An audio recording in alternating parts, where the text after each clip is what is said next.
kondisi daerah kita pasti masing-masing berbeda.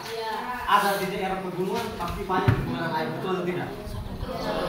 Karena kadang-kadang airnya hanya air tanah itu banyak yang makan tidak bisa timbalannya masuk sampai tiba, artinya kotor, ya toh? Artinya kotor. Terus dunia ini sekarang sudah zaman polusi sudah mau menghampiri kita. Polusi tanah, lihat saja petani saja untuk membasmi gulma ataupun ini membasmi hama menggunakan pestisida. Nah, pestisida itu bisa pasti masuk ke tanah. Di tanah saja pasti ada pupuk. Dan pupuk itu kalau musim hujan dibawa oleh air masuk ke sungai, maka dengan sendirinya sungai-sungai itu akan terkontaminasi satu sungai. Begitu satu sungai itu banyak kita konsumsi akan merusak bagian tubuh, kesehatan kita akan mengganggu kesehatan kita. Lebih-lebih lagi sekarang lahan pertanian orang semakin kecil luas untuk wilayah pemukiman, akhirnya banyak penebangan hutan secara berlebihan. Karena apa? Hutan itu penting. Hutan bagi kita itu bermanfaat banyak. Selain penyedia oksigen, akar dari para tanaman itu bisa menahan air, sehingga kita gali sumur pun bisa dapat air. Sehingga dengan gampang kita mengelola air bersih. Sehingga kita untuk sehat harus butuh air bersih. Nah, cara-cara untuk memperoleh air bersih yang tadi kalian perdebatkan, cara-caranya baik dengan alat penjernih alami yang tadi kalian sudah sebutkan, pasti sudah sebutkan lagi karena kalian ingat. Nah, apa tujuan orang buat penyaringan air ini? Ya, penyaringan air ini untuk menghilangkan satu penotor. Satu penotor itu berupa mikroorganisme patogen. Patogen artinya dia bisa menyebabkan penyakit, bisa berbahaya bagi kesehatan tubuh kita. Menghilangkan mungkin ada aroma tertentu yang rasa tidak enak saat kita minum.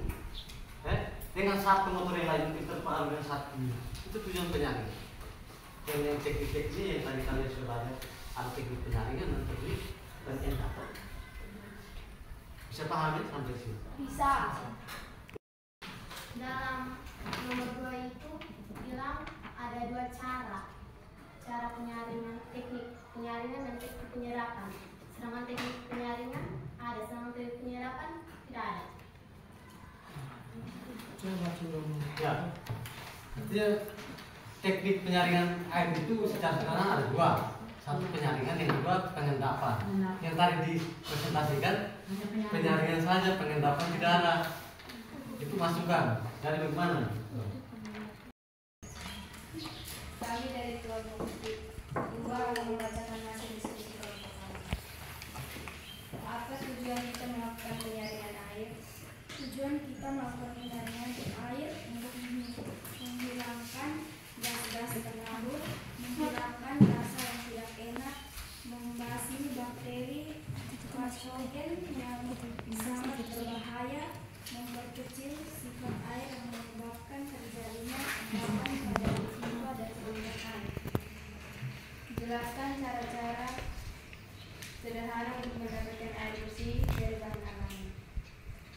Saringan kain katun merupakan teknik penyaringan yang paling sederhana atau paling mudah. Air keruh disaring dengan menggunakan kain katun yang bersih. Saringan ini dapat membersihkan air dari kotoran dan organisme kecil yang ada dalam air keruh tersebut. Saringan kapas. Saringan kapas juga dapat membasmi air dari kotoran dan organisme kecil yang ada dalam air keruh. Hasil saringan juga tergantung pada ketebalan dan kelembapan kapas yang digunakan. 3. Aerasi merupakan proses penjernihan dengan cara mengisi oksigen ke dalam air dengan diisikannya oksigen ke dalam air. Maka zat-zat seperti karbon dioksida serta hidrogen sulfida dan metana yang mempengaruhi rasa dan bau dari air dapat dikurangi atau dihilangkan. Saringan pasir